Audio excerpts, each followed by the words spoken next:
안녕하세요. 오늘은 네 번째 수업으로 이렇게 만나 뵙습니다.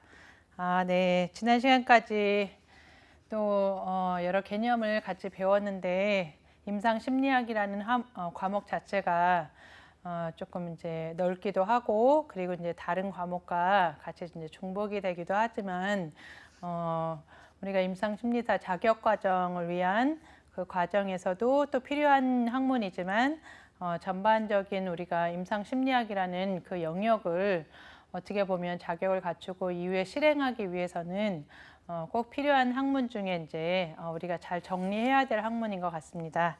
네, 오늘 그러면 지난 시간에 배웠던 우리 세 번째 시간들에 대한 내용을 배우기에 앞서서 이제 임상심리검사라는 네 번째 시간을 우리가 이제 오늘 같이 하실 거고, 세 번째 우리가 배웠던 면접과 이제 행동관찰이라는 주제로 저와 함께 이제 학습을 했었는데 어떤 내용의 개요들이 조금 있었는지 같이 보고, 그리고 이제 기출문제 관련한 부분들을 몇 가지 좀 짚어서 한번 보도록 할게요. 네, 면접과 이제 큰 주제는 이제 행동 관찰, 그 두 주제를 가지고 우리가 다루었는데, 임상 면접이라는 그런 초기의 이제 과정 중에 전반적인 틀이자 안내하는 그런 구조 작업 중에 이제 하나다라고 말씀드렸고, 그 면접을 통하여서 이제 짧은 시간 안에 한 개인을 돕기 위한 많은 정보들을 수집해야 되고, 그 수집을 위한 기능으로 이 면접이 치료자하고의 관계에서 이제 라포가 잘 형성이 되어야 하고, 그 라포를 잘 형성하기 위해서는 어떤 이제 핵심적인 기술들을 활용하고 공감하고 적극적으로 경청을 할 것인가, 이런 부분에 대해서 이제 조금 배웠고, 그리고 이제 유형별로 이제 면접이 어떤 면접으로 나누어진다. 그 중에 이제 가장 좀 핵심적인 부분이 매뉴얼이나 이런 표준화된 그런 어떤 틀이 있다. 이런 것들을 이제 그 틀에 따라서 조금 과정을 거친다라는 것이 구조적인 면접이고, 그리고 이제 어떤 매뉴얼은 없이 그러나 이제 조금 융통성 있게 전반적인 그런 검사자의 주도하에 이루어질 수 있는 면접이 비구조적인 이제 면접에 해당이 되겠습니다. 그래서 이제 그 구조적인 면접의 핵심 매뉴얼처럼 이제 많이 사용하고 있는 것이 이제 정신 상태 검사, MSE 검사가 있고요. 그리고 이제 행동 관찰의 내용에서 이제 기억나시는 것들은 뭔가는 관찰하라, 뭘 관찰하라 이렇게 얘기를 많이 했었는데 어떤 것들을 관찰해야 되냐에 이제 그래도 조금 이제 핵심적인 것은 외양, 외모, 이분이 이제 내담자로 왔을 때 그 들어오는 그 순간부터 주의 깊게 여러 가지들을 이제 관찰해야 되죠. 그 가운데에서는 보이는 모습, 그리고 보이는 행동, 그리고 이제 정신운동 활동에 대한 상태, 그리고 이제 검사자에 대한 또는 검사에 대한 그런 태도, 이런 많은 정보들이 한 개인을 이해하는데 검사 프로파일이나 검사 결과보다도 비중 있게 다루어지고 있습니다. 그래서 이런 에너지가 많이 들어가고 소요되는 행동 관찰이나 면접, 특별히 이 부분에 있어서 우리 검사자에게 필요한 것들이 있는데, 이제 라포를 형성할 수 있는 그런 이제 기술, 그리고 이제 의사소통 기술, 질문 기술, 그리고 관찰력이나 판단력, 그리고 이제 상황에 따라서 그 상황에 맞는 대처들을 해낼 수 있고 문제들을 해결해 갈 수 있는 그런 상황 판단력이 되게 중요한데, 그런 것들은 또한 내담자들이 어떤 상황에 놓여 있고 그것을 내가 어떻게 이제 조금 바라보고 맞출 수 있는가, 이 민감성이라는 거는 우리 유아가 엄마하고의 이제 상호작용에서 양육 방식에서도 참 중요한 핵심적인 부분 중에 하나인데, 그러한 것이 우리 검사자와 내담자, 즉 그 영역에서도 중요하다라고 하겠습니다. 그래서 이러한 내용을 기반으로 해서 잠깐 기출문제를 한번 보면 접수 면접의 목적에 대한 설명으로 가장 적합한 것은 해서 이제 2014년에도 기출 출제가 되었고 올해 2021년 이 첫 번째 시험에서도 벌써 이제 출제가 된 경향 중에 하나를 이제 제가 가져와 봤는데 환자의 심리적 기능 수준과 망상, 선망, 치매와 같은 이상, 정신 현상의 유무를 선별하기 위해 실시한다. 그리고 가장 적절한 치료나 중재 계획을 권고하고 환자의 증상이나 관심을 더 잘 이해하기 위해 실시한다. 그리고 환자가 중대하고 외상적이거나 생명을 위협하는 위기에 있을 때 그 상황에서 구해내기 위해 실시한다. 그리고 네 번째가 이제 환자가 보고하는 증상들과 문제들을 진단으로 분류하기 위해서 실시한다. 어떤 것이 조금 더 적합할까요? 네, 다음 보시면 2번입니다. 예, 가장 적절한 치료나 중재 계획을 권고하고 환자의 증상이나 관심을 더 잘 이해하기 위해서 실시한다. 그러니까 진단에 대한 어떤 낙인을 위한 진단명이 아니라 이런 치료와 그 중재적인 계획, 개입 이런 것들에 대한 전략을 세우는 것이 무엇보다도 이제 중요하고 거기에 핵심 근본이 되는 것이 우리 접수 면접입니다.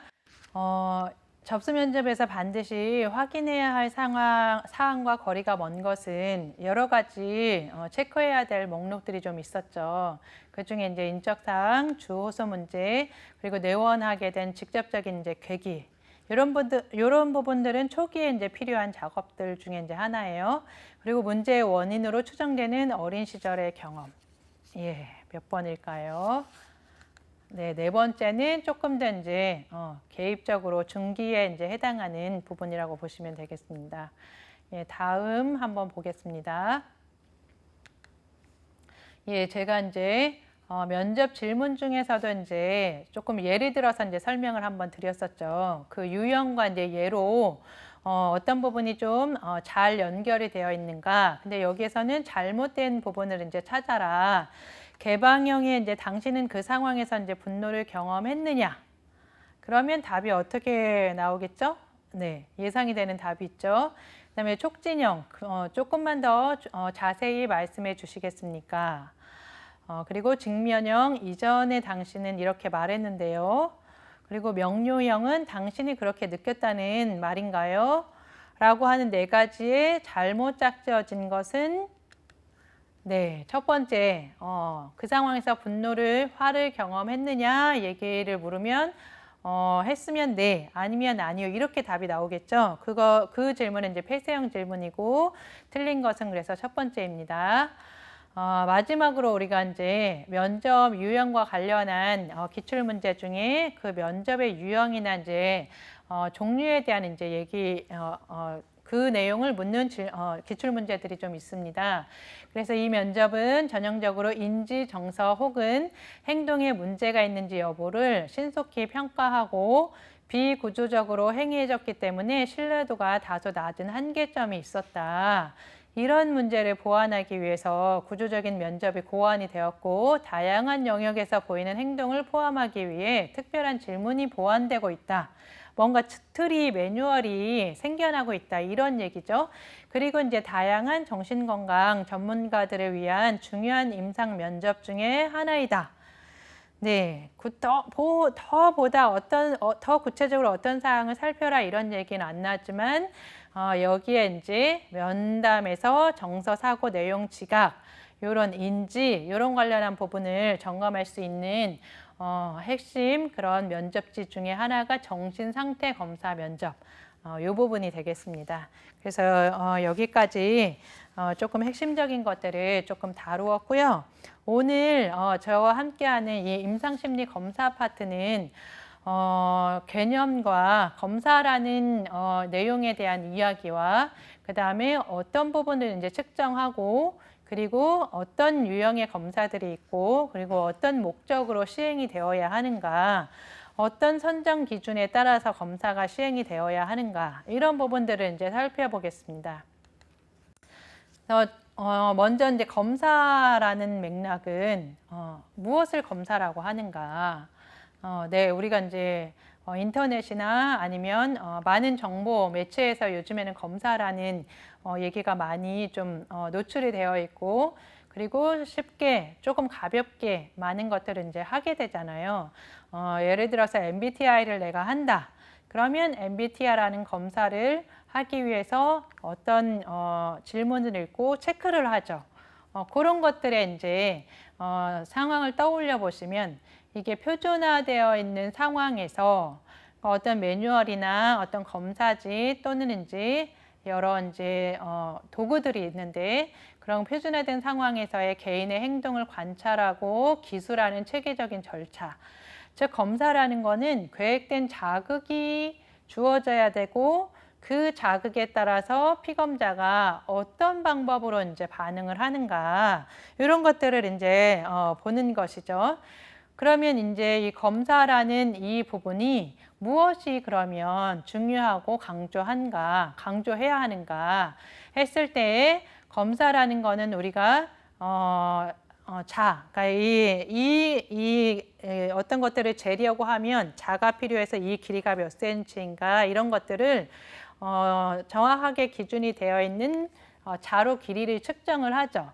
그런 것처럼 이제 마음, 심리를 다루는 영역에서도 어떤 객관적인 그런 측정된 도구가 나와야 하고 그것들을 우리가 임상가들 간의 차이가 아니라 내담자들 간의 그런 차이를 측정하기 위해서 고안이 되어야 된다. 그런 객관적인 규준이 하나 필요하고 그다음에 검사를 받는 모든 사람이 같은 자극에 노출되어야 하고 똑같은 채점 기준이 그러니까 A 사람한테는 A 기준을 적용하고 B 사람한테는 B 기준을 적용해서 나온 그런 점수는 의미가 없겠죠. 그래서 그런 부분을 우리가 표준화하는 작업이다라고 얘기를 합니다. 그래서 검사에 관련해서 객관성과 우리가 표준화 작업 이 두 가지가 중요합니다.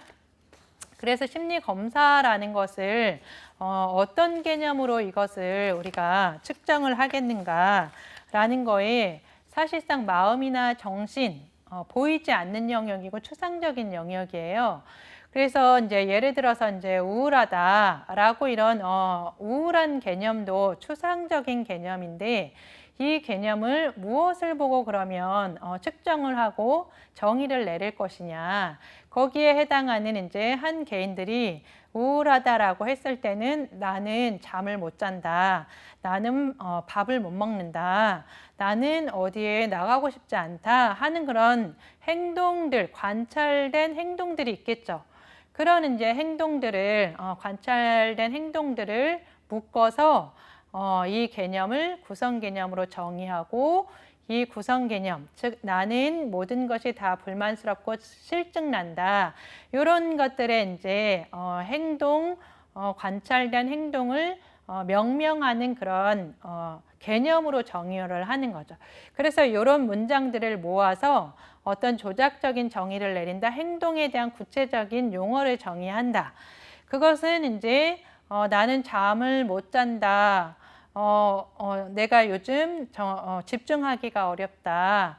이런 부분들은 이제 조금 더 이제 개념적인 용어로 수면 문제, 주의력인 집중력인 문제, 의욕이 현저히 저하된다라는 그런 조작적인 정의를 내리고 요런 문항을 가지고 이런 수면 문제, 주의력 문제, 의욕이 현저히 떨어지는 이런 것들이 문항이 체크가 될 때 우리는 우울하다라고 명명을 하겠다.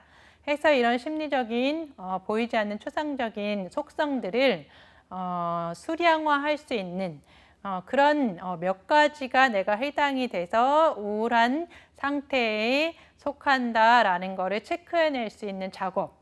요거를 이제 우리가 심리적인 측정이라고 이제 얘기를 하고 그 측정에 대한 도구들을 사용하는 것을 우리가 심리 검사라고 이제 개념을 내립니다. 요 개념이 이제 조금 정리가 되셔야 실제 우리가 말하는 많이 사용되고 있는 심리 검사라는 용어는 심리적인 그런 속성을 추상적인 개념을 측정하는 도구인 것이고 우리가 검사를 받는다 아니면 검사를 측정한다. 이거는 심리검사를 시행한다라고 얘기를 하죠. 심리검사를 사용해서 심리적인 속성을 측정하는 작업. 요거를 우리가 이제 시행한다라고 얘기를 하고, 여기에서 이제 말씀드리는 그런 심리적인 속성이라는 것은 다시 말하면 어떤 기능적인 측면이 있고, 내가 전반적으로 생활하고 일을 하고 공부를 하고 하는 데에서 이 기능을 할 수 있게 하는 부분을 측정할 수 있는 기능과 능력에 대한 부분을 채점하는 그런 지능 검사들이 있고, 그리고 심리적인 그런 상태나 그런 현상들, 그런 것들을 이제 불안이나 우울이나 이런 부분들을 이제 측정하는 검사들로 또 분류가 될 수 있습니다. 그 분류에 대한 내용은 조금 이따가 제가 조금 더 구체적으로 말씀드리도록 할게요. 그래서 이제 심리 검사라고 많이 사용되는 이 단어, 이 단어와 지금 현재 제가 앞에서부터 계속 사용했던 임상적인 평가, 심리 평가, 이 개념은 사실 두 단어가 조금은 다른 개념입니다. 그래서 우리가 보편적으로 일반적으로는 많이 심리검사하러 간다, 아니면 심리검사를 해봐야겠다라고 사용을 하지만, 요거는 어떤 하나의 일면, 예를 들어서 이제 개인의 그런 행동 표집에 대한 그런 객관적이고 표준화된 방식, 아까 측정할 수 있는 도구라고 말씀해 드렸죠. 그거에 대한 이제 그 도구를 통해서 측정을 한다. 그 개념이 심리평가의 한 영역으로 이제 포함이 되는 거죠. 그래서 이제 수학에서 그런 개념 그런 개념이 나오잖아요. 전체 집합과 이제 부분 집합. 이런 개념이 나오는데, 큰 전체 집합을 우리가 심리평가라고 보시면 거기에 한 작은 영역이 이제 심리검사라고 보시면 됩니다. 그래서 이제 심리평가라는 거는 심리검사뿐만이 아니라 면담, 행동관찰 이런 기타 등의 다양한 자료를 통합해서 한 개인을 전체적으로 통합적으로 이해해가는 전반적인 그런 과정과 절차를 뜻하는 것이 우리가 심리평가, 요 테스트와 어세스먼트가 차이점이 있다라는 게 기본 개념이고요. 그래서 이제 요걸 제가 앞에서 이제 보여드렸던 그런 이미지 개념입니다. 그래서 이제 내 방에서 들어오는 의뢰 경위, 왜 이제 내가 검사를 받으러 왔고, 검사를 받으러 온 그 시점부터 보여지는 많은 정보들을 언어와 행동을 통해서, 그리고 보이지 않는 그런 태도적인 측면에 대해서 면접과 행동 관찰을 가지고 우리가 주의 깊게 본다라고 말씀을 드렸죠. 그것과 더불어 이제 오늘의 영역이 이 심리검사 시행하는 각 개별 검사들의 영역인데, 이 영역이 어떻게 분류가 되어 있고 어떻게 이제 구성이 되어 있는가, 그런 것들을 이제 보신다라고 생각하시면 될 것 같습니다.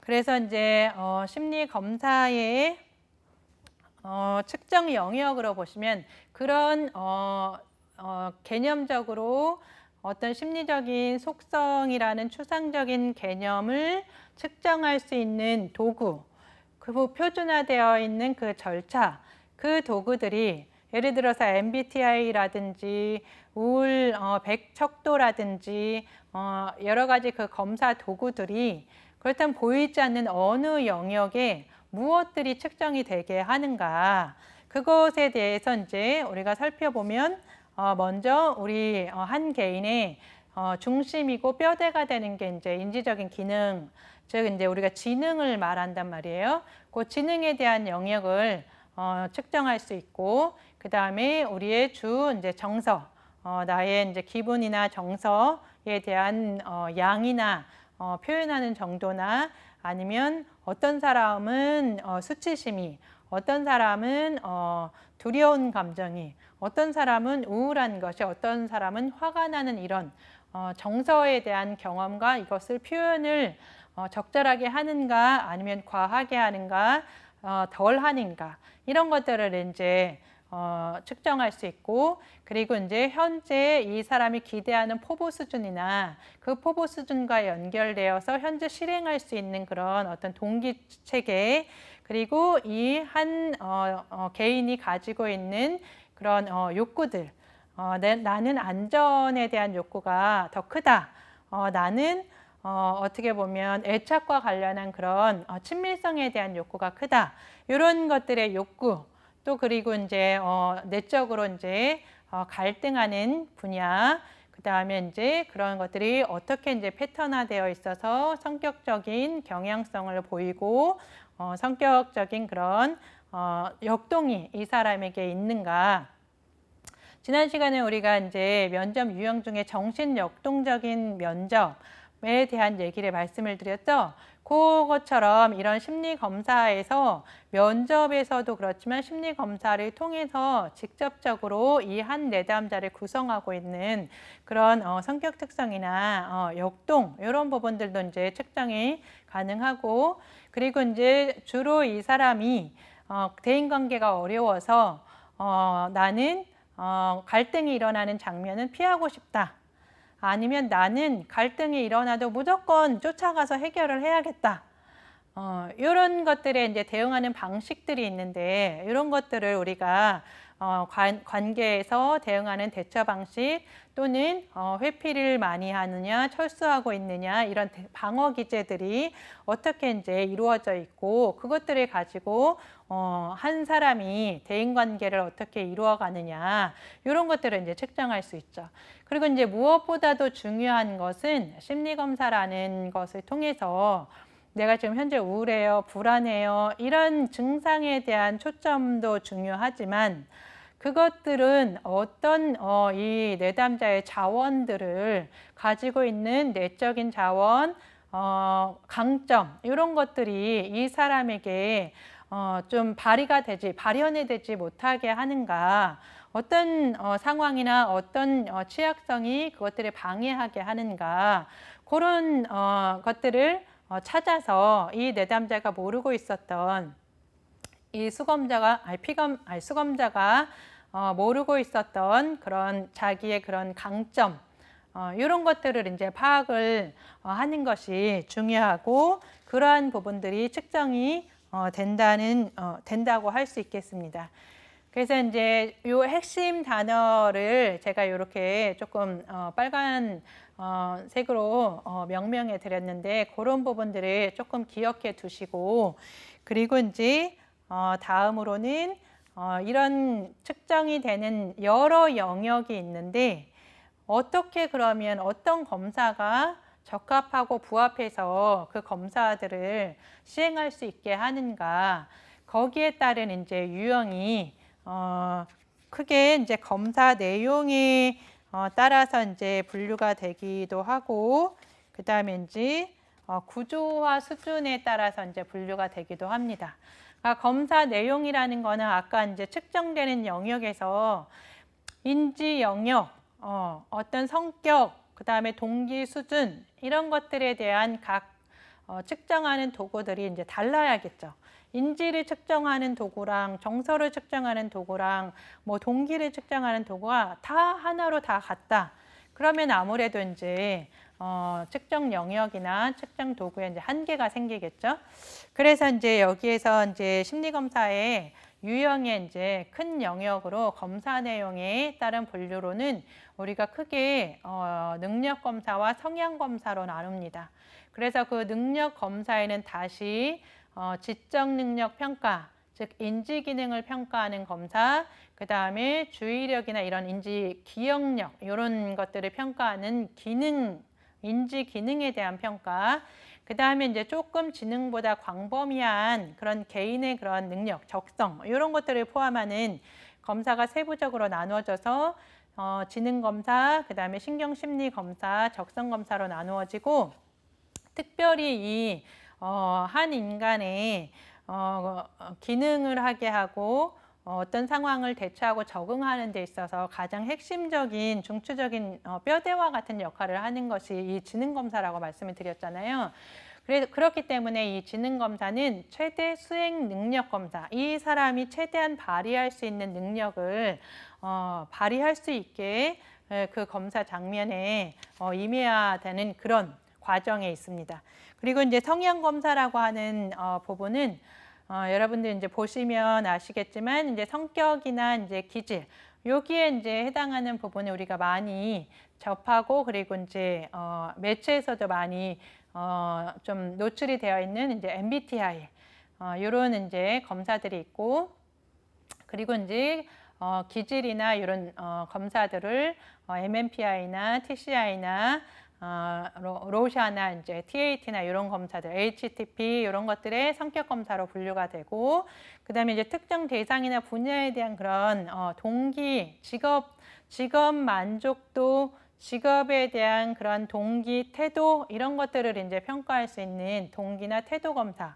그리고 이제 특정 대상이나 분야에 대한 이제 흥미, 이런 분야는 아무래도 이제 청소년이나 이제 대학생 대상들의 이제 직업 진로 이제 취업과 관련한 부분에 많이 이제 활용이 되고 있는 검사죠. 스트롱 검사나 직업 선호도 검사, 이런 이제 흥미 검사 이런 것들이 이제 포함이 됩니다.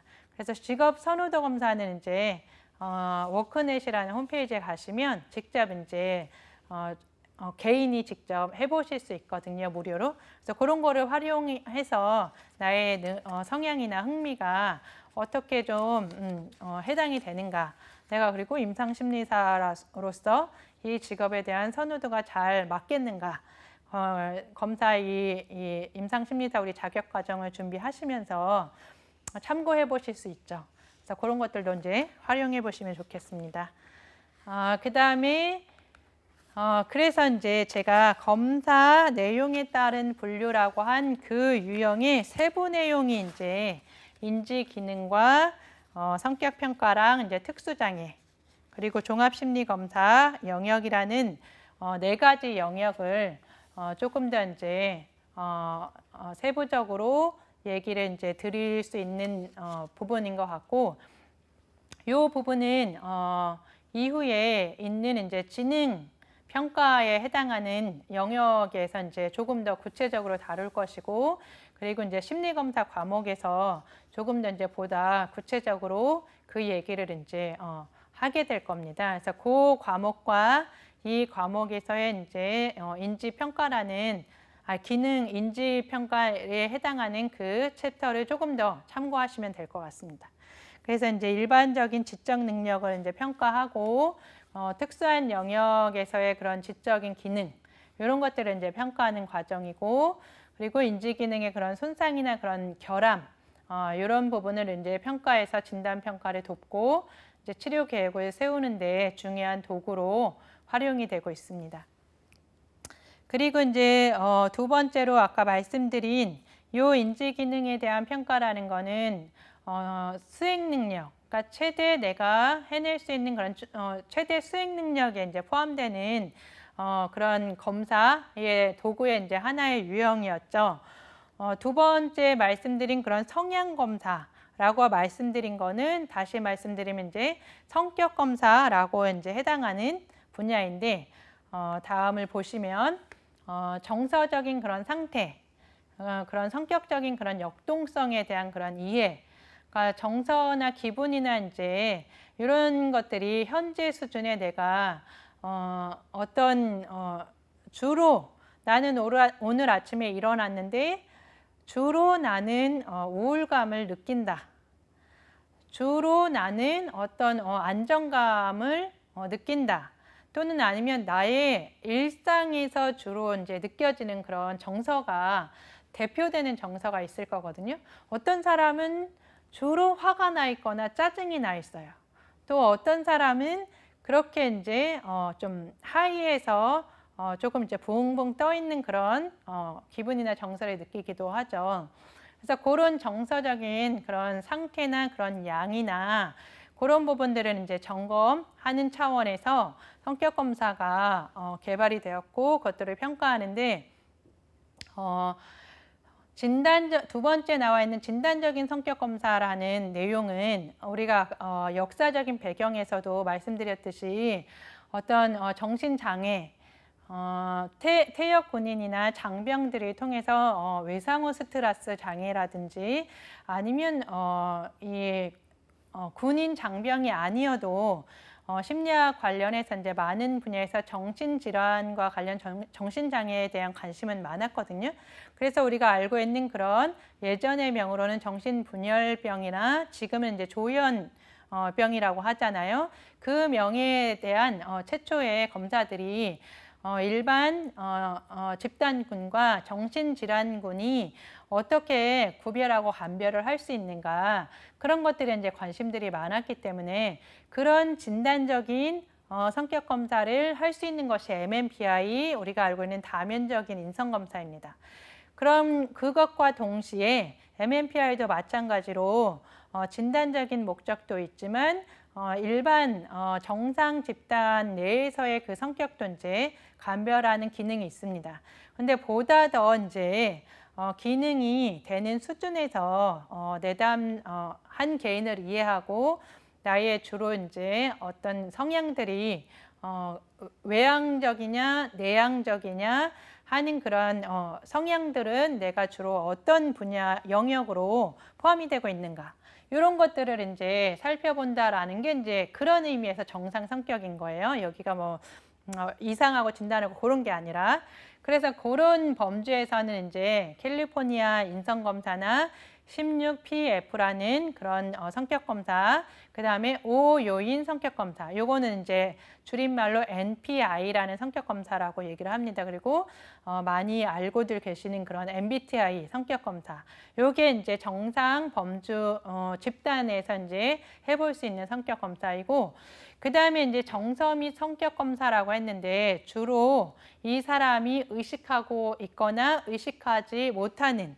그러니까 내가 알고 있는 나에 대한 부분, 타인이 나에 대해서 알고 있는 부분, 그리고 내가 나도 모르는 영역이 있거든요. 그런 영역을 이제 우리가 프로이드 박사님은 무의식의 영역이라고 했고, 그 많은 감정들이 정서들이 억압되어 있다라고 얘기를 하죠. 그래서 그런 맥락에서 어떤 검사들이 BGT나 로샤나 그런 TAT나 이런 검사들, 그 다음에 이제 그린 검사, HTP 검사, 이런 것들이 다 이제 활용이 되는 검사이고 정서와 이제 연결해서 이제 확인을 할 수 있습니다. 그 다음에 이제 세 번째는 어떻게 보면 지능 영역도 그렇지만 검사 영역에서 많이 이제 활용이 병원 장면에서 많이 활용이 되는 영역이라고 볼 수 있는 특수장애나 결함, 손상, 이런 것들을 평가하기 위한 검사들이 있는데, 이 영역은 지금 중복되는 것들도 있고, 그리고 이제 아동 발달 심리라든지 아동 영역에서 이제 더 구체화되는 영역도 있습니다. 그래서 이제 지능 검사나 성격 검사, 그리고 이제 뇌 기능 장애나 이런 부분들을 더 이제 확인하는 이런 게 이제 신경심리 검사에 해당이 되고요. 특별히 또 이제 다양한 손상이나 결함에 대한 평가다라고 해서 조금 이제 지능검사로 지적장애에 대한 진단도 하지만 학습장애나 이런 지적장애에 관련한 진단 여부에 대한 검사로 활용이 되는 부분이 벤더 게슈탈트라고 하는 BGT, 그 다음에 이제 시각운동통합발달검사라고 하는 VMI라고 하는 검사, 그 다음에 이제 사회성숙도 검사, SMT라고 다 이제 줄임말이에요. 이 영어 약자는. 그런 검사와 이제 더불어서 이런 세네 가지와 이제 전반적인 검사들을 또 이제 시행을 하고요. 그리고 이제 자폐 관련한 그런 평정 검사에 아동기 자폐 평정 척도라고 해서 CARS 검사가 있는데, 어떤 검사에 그 축약되어 있는 그 용어 앞에 K가 붙어 있으면 이거는 한국판이라고 보시면 되는 거예요. 코리아라고 되어 있는 그 앞에 K의 줄임말이니까. 그래서 발달 검사에도 베일리 검사에 앞에 K자가 붙어 있죠. 그러니까 모든 검사는 우리가 미국이나 이제 그쪽 이제 서구에서 들어왔기 때문에 거기에 1차적으로 개발되어 있는 검사를 번역하고 번안하는 과정에서 우리나라에서 이제 한국판으로 한국형으로 시행되는 검사들이 있습니다. 그래서 이제 이렇게 그 개념 제가 말씀드리려고 이제 그렇게 이제 K라는 개념이 붙는다라는 거 생각해 두시면 되고요. 그 다음에 이제 주의력 검사라는 게 이렇게 가장 이제 핵심적인 부분이 우리가 학습을 할 때 이 주의력, 집중력 이런 게 이제 필요하잖아요. 그래서 이제 딱 요 항목을 요 시간에 봐야 된다, 공부해야 된다라고 하는 과정이 주의력 또는 주의 집중력에 대한 초점이 맞춰지는데 그 부분은 우리가 이제 진단상으로 이제 ADHD, 주의력 결핍, 과잉 결핍에 대한 요 이제 진단을 할 때 이제 많이 시사가 되는 검사 중에 이제 하나입니다. 그래서 전산화 신경인지기능 검사, CNT 검사, 그 다음에 정밀 주의 집중력 검사, ATA 검사, 그 다음에 아동용 주제통각 검사라는 CAT 검사 이런 검사들이 있고요. 네 번째는 이런 각계별 이제 검사들이 해당하는 어떤 영역별에 측정할 수 있는 검사들이 있어요. 그러면 그 검사들을 어떻게 조합을 하고 어떤 검사들을 사용하느냐라고 해서 이제 한 인간의 전체적인 전반적으로 이제 이해해가는 과정에서 많이 사용되고 있는 영역이 그러니까 딱 한 사람을 인지평가를 통해서 지능만 검사해서 이 한 개인을 전반적으로 이해한다. 이거는 이제 취약하고 한계가 있겠죠. 그래서 이제 이 해당하는 여러 검사들이 어떤 검사들이 있는지를 알아야 하고 그것들을 한 개인에게 한 개인이 호소하고 있는 거에 맞게 선정하고 선택을 해야 되는 거죠. 그 중에서도 이제 많이 활용이 되고 있는 전반적인 과정을 평가하는 것으로 이제 많이 보는 것이 우리가 풀밭델이라고 하는 종합심리 검사이고 이 부분에 이제 검사들이 대략적으로 한 5가지에서 7가지들이 이제 선별이 되고 그 선별된 기준에 따라서 이제 종합적인 이해가 나누어집니다. 그 가운데에서 이제 어떤 검사는 자기보고식, 즉 내가 글을 읽고 문항을 읽고 나는 우울하다, 그렇다, 아니다. 나는 지금 잠을 잘 잔다, 그렇다, 아니다. 내가 체크해서 점검할 수 있는 자기보고식 성격검사. MMPI나 MBTI나 이런 부분들을 우리가 자기보고식이라고 얘기를 하고 그 다음에 이제 객관적인 지능검사, 투사적인 검사라고 해서 이 세 검사가 대표적인 종합심리검사의 핵심 검사가 조금 배치가 되어 있습니다. 그러면 여기에서 말하는 여러 기능의 영역에 따라 해당하는 검사도 있다고 했는데 이 객관적이고 투사적이라는 것이 이게 무슨 말이냐? 그 부분을 제가 조금 더 이제 설명을 드릴 건데 그 부분에 이제 그 부분에 이제 영역에 들어가기 전에 제가 말씀드린 그 종합심리 검사라는 것을 조금 약자로만 나와 있어서 조금 보시기 어려우신 분들도 계실 것 같은데 이제 BGT 검사, 웨이지나 위스크라는 지능 검사, 그 다음에 SCT 문장 완성 검사, 그 다음에 HTP라는 이제 그림 검사, 집, 나무, 사람을 그리는 그림 검사, 그 다음에 MMPI, 아까 말씀드린 다면적인 인성 검사, 그 다음에 TCI라는 성격 기질 검사, 그 다음에 이제 더불어 PAT라는 검사와 그 다음에 이제 그림 검사의 KFD, 동적 가족화 검사, 그 다음에 로샤 검사, 그 다음에 TAT, 주제통각 검사, 이런 검사들을 한 가지 더 있네요. KSD라고 이제 동적인 학교화 검사, 이런 검사들이 주로 핵심적으로 이제 종합심리 검사에 세트가 되어서, 그러니까 바구니에 가득 이렇게 담겨져서 이런 의미거든요. 풀배터리가. 그러니까 그런 이제 한 세트로 구성이 되어서 한 내담자를 이해한다. 근데 이제 제가 주로 배우고 그것들을 이제 현장에서 실행하는 영역이지만 사실 요 기준에 따라라 이거는 아니고, 그리고 아까 말씀드린 신경인지 검사나 여러 영역들이 여기에는 지금 주의력 검사든지 신경인지 검사나 이런 것들은 포함이 되지 않았어요. 그래서 이제 그런 부분들이 또 선별해서 더 플러스 해야 되는 과정들이 있기 때문에 이런 거는 이제 참고로 그 과정들에 이렇게 이제 묶여져서 시행이 된다라는 게 종합심리검사이고, 아까 말씀드린 그 종합심리검사 내에서 그러면 객관적인 검사와 투사적인 검사가 무엇인가? 이 객관적인 검사라는 것은 내가 직접 자기 보고식으로 이제 실시를 한다고 했죠. 그렇기 때문에 내가 읽고 체크하면 돼요. 쉽게 문항을 읽고 그렇다 아니다. 아니면 0점에 가까운가, 1점에 가까운가, 2점에 가까운가, 3점에 가까운가 라는 점수를 체크한다든지. 그렇기 때문에 그 내용을 읽고 바로 결과를 출력할 수 있기 때문에 실시와 그런 해석이 편리하고, 그리고 내가 이 글을 읽으면 내가 우울하다 아니다, 불안하다 아니다, 이런 것들의 문항의 의도를 알 수 있는 검사이고, 그리고 자극에 대한 명확한 문항으로 되어 있기 때문에 그 자극이 명확하죠.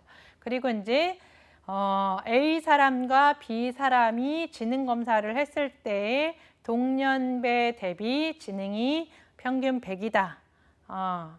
조금 더 이제 상회해서 120, 130이다. 이런 것들에 개인 간 비교를 이제 가능하고, 그 다음에 그러나 이제 내가 직접 눈으로 보고 읽고 쓰고 읽고 답을 하기 때문에 이 문항에 대해서 난 지금 굉장히 많이 힘든데 지금 검사 상황이니까 별로 그렇게 힘들다라고 얘기 안 해야지 하면서 아니다 이렇게 표시할 수 있겠죠. 이런 것들이 이제 의도적으로 반응을 왜곡한다, 페이킹한다, 거짓말을 할 수 있다 이렇게 얘기를 합니다. 그래서 객관적인 검사에는 대표적인 게 지능검사, 그 다음에 성격검사, MMPI나 PAI나 MBTI나 TCI, 그 다음에 흥미검사, 직업 흥미검사나 학습 흥미검사 이런 적성검사들이 포함이 되고, 이거 대비 이제 프로젝티브라고 하는 투사적인 검사. 투사라는 것은 영화관의 영사기를 생각하시면 되거든요.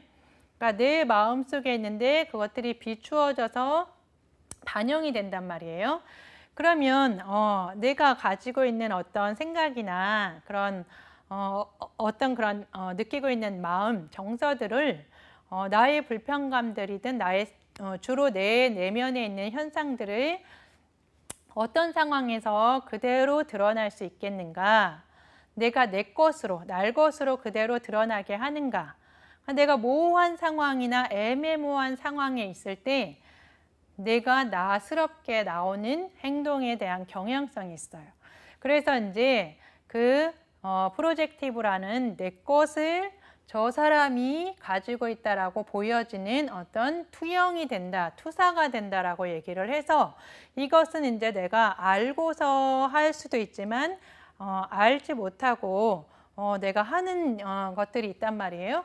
그런 것들에 있어서 이런 것들이 좀 애매하고 애매모호한 노출된 상황들, 이런 것들이 이제 투사 검사의 이제 특징이고, 점수화하기가 그래서 조금 어렵고, 지능검사나 뭐 MMPI 같은 경우는 우울이 뭐 65점이에요, 70점이에요 이렇게 수량화될 수 있는데, 투사검사 같은 경우는 10점이에요, 20점이에요 이렇게 점수화하기가 어렵단 말이에요. 그리고 이제 아까처럼 객관적인 검사는 내가 문항을 읽고 그래, 네 그래요 아니에요 이렇게 정직하게 반영할 수도 있지만 아니에요 나는 지금 힘들지만 별로 안 힘들어요 이렇게 거짓말을 할 수 있다 그랬잖아요. 그런 게 이제 여기에 솔직함, 페이킹이 어렵다, 거짓말하기 어렵다. 그리고 내가 가리려고 해도 어떤 것들은 이제 숨기고 난 그렇지 않아 라고 이렇게 방어하려고 해도 이제 어려운 거죠. 그렇기 때문에 이제 이 자극의 의도를 알기 어려운 검사지만 나의 무의식이 반영이 돼서 검사의 그림이나 어떤 카드의 그런 의미가 이렇게 이제 표현이 된다는 검사가 투사적인 검사이고, 대표적인 검사가 로샤, 그 다음에 TAT, 그다음에 문장 완성 검사, HTTP 그림 검사 이런 것들이 있습니다. 그래서 사실 이런 부분은 이제 한 개인의 독특하고 풍부한 그런 이해할 수 있는 반응들을 찾아낼 수 있지만 객관적인 검사에 비해서는 타당도나 신뢰도에 대한 부분을 입증하기 어렵다. 이게 이제 한계점이에요. 그럼에도 불구하고 조사적인 검사에 대한 활용도가 많은 것들을 이제 시사하고 반영하고 있습니다. 그러면 이제 제가 이제 전반적인 유형과 이제 어떤 그런 분류 이렇게 구조화된 분류를 이제 말씀드렸는데 처음에 말씀드린 것처럼 그렇다고 해서 종합심리검사 풀배터리를 한다. 어떤 내담자가 왔다.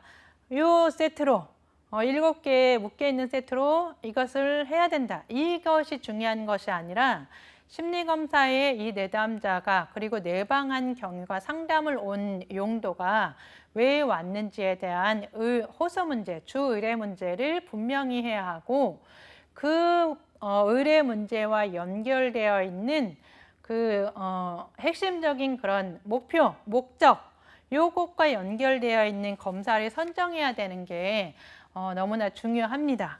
그런데 이제 아이러니하게도 이제 실제 많은 연구와 시행에서 그렇게 이제 이해하는 과정에 한 내담자를 이해하고 바라보는 과정에 이제 많이 활용이 되고 거기에 이제 전반적인 이해를 하게 하는 것도 또한 이제 종합심리 검사이기에 이 검사를 시행하고 있는 거죠, 현장에서. 그래서 이제 표준화된 검사를 사용하는 경우에 이렇게 검사의 신뢰도를 또 검토해 봐야 되고 어떤 검사, 이 부분이 이제 계속 투사 검사에 대한 한계로 나온다고 말씀을 드렸잖아요. 그러니까 내가 시행하는 내 이 검사가 표준화되어 있는 그런 기준이나 틀들이 있는지 그리고 믿을 만한 검사인지 이런 것들을 이제 신뢰할 수 있는 검사인지 이런 것들이 이제 기반이 되어야 되고 그리고 이제 타당도 마찬가지로 적절한 내용으로 구성되어 있는 성격 검사라는 검사의 적절한 내용이 타당한 내용이 들어가 있는가에 대한 항목도 중요하잖아요. 내가 성격 검사를 검사하는데 지능에 해당하는 항목이 들어와 있어서 검사한다. 이런 것들은 이제 안 맞겠죠. 그리고 이제 실질적으로 실용성에 대한 고려를 위해서 선정한다. 그러니까 한 내담자가 MBTI처럼 지금 내 현실 기능에서 나의 주 성격 형성이 성격의 그런 관계 패턴이 어떻게 되는지 알고 싶습니다. 했을 때 그런 한두 가지 내지는 실질적인 그런 정신질환과 관련한 부분에 촘촘하고 세밀한 영역을 보기 위한 영역에서 이 검사를 실시해야 된다라고 했을 때는 아까 말씀드린 것처럼 교차 타당화에 대한 영역이 필요하기 때문에 여러 가지의 검사를 거쳐서 그 한 내담자를 이해하는 데 도와야겠죠.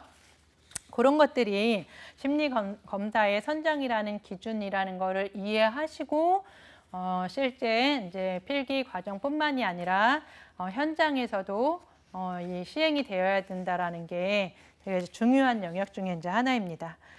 그래서 이제 이런 전반적인 과정이 심리 검사를 또는 이 심리 검사가 포함되어 있는 이 심리 평가를 해야 되는 그런 중요한 목적 중에 이제 하나가 일단 핵심적인 것은 내가 한 개인이 자신의 문제를 이해하고 그리고 이제 돕고자 하고 돌보기 위해서 이제 찾아왔을 때에 어떻게 이 방향성을 제시하고 어떻게 이제 도와주어야 하며 어떤 개입과 전략이 필요한가. 사실은 이제 이 부분이 핵심적이어야 이후의 과정에서 검사를 실시한 이후에 이 사람을 돕고 그리고 이제 불행하다 여기는 영역을 잘 개선해 나갈 수 있겠죠. 그래서 이제 그 부분을 플러스해서 임상적인 진단을 보다 이제 명확하게 하는 진단적인 인상을 제시하는 것도 중요하고 그리고 심리적인 증상이랑 문제의 정도 이런 심각도가 어느 정도 되는가 초기인가 아니면 정말 심각한 정도인가 그리고 정말 위기 개입에 관련한 순간인가 이런 것들이 중요하겠죠. 그리고 이 한 개인이 이 심리평가나 검사상에서 드러났듯이 압도되어 있는 스트레스 상황에서도 이 한 개인이 이 상황을 헤쳐나갈 수 있을 것인가, 아니면 지금은 헤쳐나갈 수 있는 그런 힘이 없는가, 이것도 이제 중요한 문제 중에 이제 하나란 말이에요. 그게 이제 자아의 능력이고 자아 강도의 이제 힘.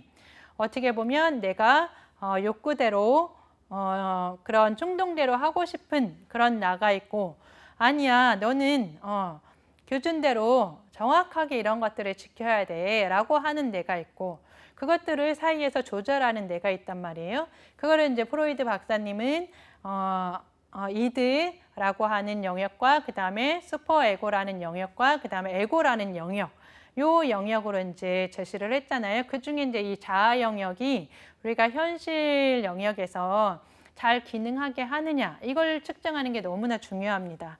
그래서 이제 이 사람이 이런 자아 능력 플러스 그리고 핵심 뼈대가 되는 그런 기능을 할 수 있게 하는 그런 인지적인 능력, 그 다음에 이제 성격 구조랑 특성, 그런 것들, 그 다음에 전반적으로 이 수검자 스스로가 이제 인식해낼 수 있는 그런 힘, 이런 것들과 이제 이후의 치료 반응을 예상하고 치료 효과를 평가하고, 그런 것들의 이제 전반적인 목적을 담고 우리가 심리 평가를 해야 되는 과정이 있습니다. 어떻게 보면 이제 심리 검사 시간에 또 이제 과목에서 충분히 들었던 내용이실 수 있고, 그럼에도 이제 제가 이 영역을 또 한 번, 그리고 임상 심리학 안에서 주 핵심 영역이기 때문에 또 한 번 중요하게 이제 다루는 것 중에 이제 하나인 것 같습니다. 그래서 여러분들도 그런 내용들을 잘 좀 숙지하시고, 지금 현재 내가 외워야 되는 것들과 이것들이 어떻게 연결돼서 이것들을 이해해야 되는지, 그런 개념들을 자꾸 이제 가져가시면 좋으실 것 같습니다. 그래서 지금까지 봤던 내용이 우리가 기출문제 잠깐 몇 가지만 이제 살펴보면, 네, 이제 심리평가에 관한 설명과 가장 거리가 먼 것은 이렇게 나와서, 이제 심리평가는 심리학자들이 진단을 내리고 치료를 계획하고 행동을 예측하기 위하여서 정보를 수집하고 평가하는 과정이다. 네, 진단을 내리고 계획하고 예측하고 정보 수집하고 평가한다. 네, 계속 제가 이제 강조했던 부분이죠. 네, 그리고 이제 지금은 먼 거, 틀린 거 찾는 거예요. 두 번째는 이제 심리평가의 자료로는 환자에 대한 면접 자료, 과거 기록, 행동 관찰 사항, 그다음에 심리 검사에 관한 결과들이 포함된다. 네.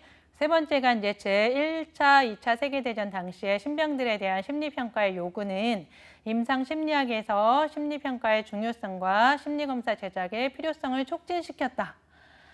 네, 조금 들은 역사적인 배경을 좀 들은 것이 기억이 나시죠? 네, 그다음 네 번째는 이제 임상 장면에서 심리 검사를 실시할 때 자주 사용하는 MMPI, 다면적인 인성 검사, K-웨이즈, 성인용 지능 검사, 그다음에 로샤 검사, TAT 검사들은 반드시 포함되어야 한다. 이렇게 이제 문항이 나왔습니다. 근데 어떤 문항에 뭐가 꼭 정말 반드시 이런 문구가 나오면 한 번쯤 의심해 볼 필요가 있습니다. 그래서 이제 가장 이제 틀린 것 중에 하나는 네 번째, 이제 꼭 들어가야 된다가 아니라 선정 기준, 제가 말씀드렸죠. 그 이제 적절한 목적과 그 한 개인을 돕는 중요한 내용 중에 이제 포함이 되어야 된다라는 거, 선별이 되어야 되고 선정이 되어야 된다라는 게 핵심입니다. 두 번째는 아까 객관적인 검사, 투사적인 검사 대비해서 제가 설명드렸는데, 투사검사의 일반적인 특성이 아닌 것은 2019년 기출문제인데, 환자의 성격 구조가 드러나며 욕구, 소망, 갈등을 표출시킨다.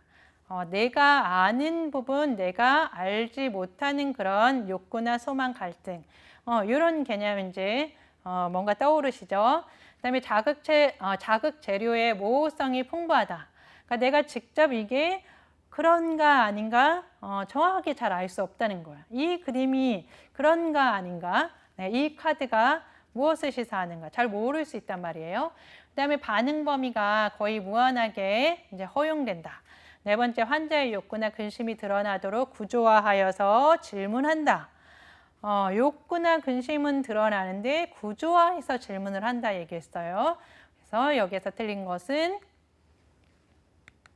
네 번째겠죠. 구조화적인 질문들이 들어가는 것은 아무래도 이제 객관적인 검사에 해당이 되고 비구조화된 질문들이 좀 사용이 되고 무의식적인 그런 욕구나 소망 이런 것들이 이제 표현이 되기 때문에 나도 그런 부분들에 대해서 의식하지 못하는 영역이라고 보시면 될 것 같습니다. 마지막으로 이제 심리평가를 시행하는 동안에 임상심리사가 취해야 할 태도와 이제 거리가 먼 거, 이 부분이 이제 행동 관찰에서는 비일상적인 행동이나 환자만의 특징적인 행동을 주로 기술한다. 그 다음에 구체적인 용어로 설명한다. 그 다음에 평가 보고서에 기록하는 것이 좋다. 일상적인 행동을. 그 다음에 이제 심리검사 결과뿐만이 아니라 외모나 면접자에 대한 태도, 의사소통 방식 등도 기록하는 것이 좋다.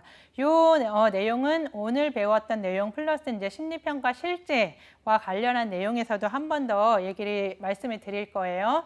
세 번째, 그냥 평범한 일상적인 행동을 기록하는 것이 좋은 것이 아니라 이 사람을 대표하는 독특하고 특이한 그리고 이 사람의 호소 문제와 연결되어 있는 그런 행동들을 보고하는 것이 중요하다. 이렇게 이제 정리가 되겠습니다. 그러면 지금까지 제가 네 번째 시간으로 임상심리검사라는 영역에서 어떤 검사들이 있고 어떤 검사들을 이렇게 세부적으로 나누는가 좀 큰 그림에서 좀 그려드렸는데 그 관련한 행동평가, 지능평가, 성격평가 이런 조금 세부적인 것들을 앞으로 다루신다고 보시면 될 것 같고 다음 시간에는 이제 그중에 행동평가를 한번 저와 같이 공부하는 시간으로 갖도록 하겠습니다. 오늘 이 다섯 번째 시간도 함께 수강하시느라 고생 많이 하셨고요. 다음 시간에 뵙도록 하겠습니다. 감사합니다.